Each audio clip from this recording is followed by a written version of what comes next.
Hello students, we have studied political maturity as well as right to vote. These two need to be practiced properly for the successful democracy.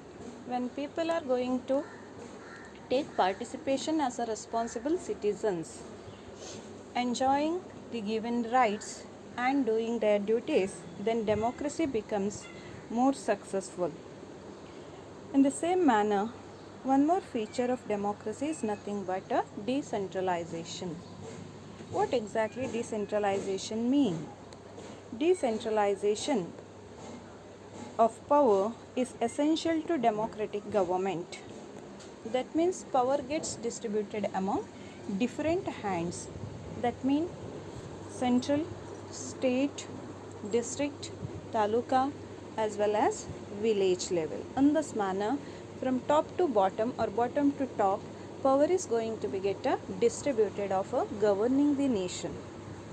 So that when this power so distributed works properly, it automatically makes democracy successful.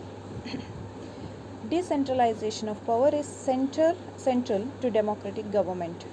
Decentralization controls the misuse of power and also creates opportunities for political participation for the common people. So that when power rests in one hand, then actually all are not going to get participation. So that what happens, the governing unit is going to turn as a dictator. So to avoid this condition, democracy had given highest importance for decentralization of power. So that due to democracy, decentralization actually helped people to take participation in it in a better manner. The directive principles of state policy include the provisions for democratic decentralization. So, what are these directive principles of state policy?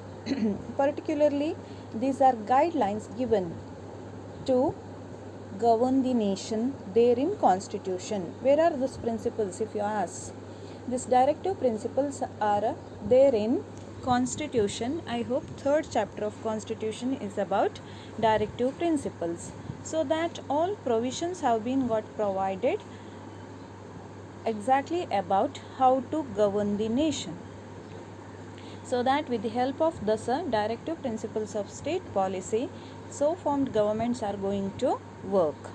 One such important provision is regarding empowering the local self-government, make genuine democratic governance a reality. So that local self-government bodies you have learned, I told you, Zilla Parishad to that of village panchayats. At different level we are having the self-governing bodies. So that when these are going to work properly, when they are going to govern properly, then democracy becomes much more successful. Because when villages are going to become strong by the way of governing in a better manner, helps taluka to be strong, and when talukas are strong enough, then automatically districts are going to become strong.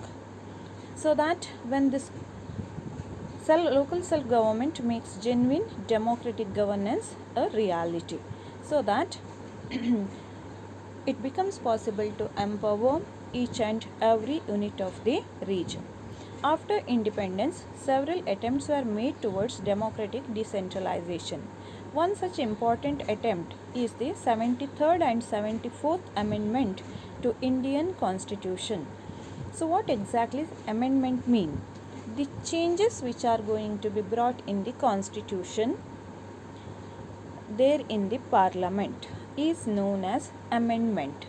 Means as time needs, certain kinds of changes need to be done with regard to that of provisions meant in the constitution, so that it becomes necessary to follow a procedure there in parliament of our nation, so that when the proposed proposal gets sanctioned in the parliament in this sense Lok Sabha as well as Rajya Sabha, then that change is going to be get introduced in the constitution.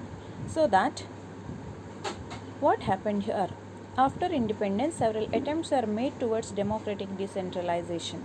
So that in that one such important attempt is nothing but changes which have been got brought in the constitution during 73rd time as well as 74th, which actually empowered local self-governing bodies,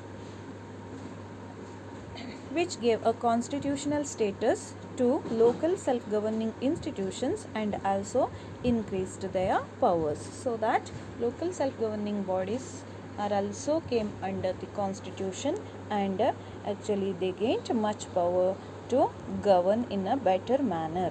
In this manner, now and then certain kinds of changes were got made. Can you tell the reasons for the following changes? Some seats are kept reserved for women to increase their participation in political process. You have to find out the reason for this, or else you have to think about the reasons. Actually, what happened to that of political field, women haven't been got exposed here in India too from the beginning. So that with the intention of making democracy strong by making both the genders to take participation in the democracy, here nowadays such seats have been got reserved for women. So that main intention is nothing but to increase their participation in the political process and thereby to contribute to the development of the nation. The seats are kept reserved for weaker sections of the society so that they can get a share in political power. So that weaker sections of the society are having several problems to put forth.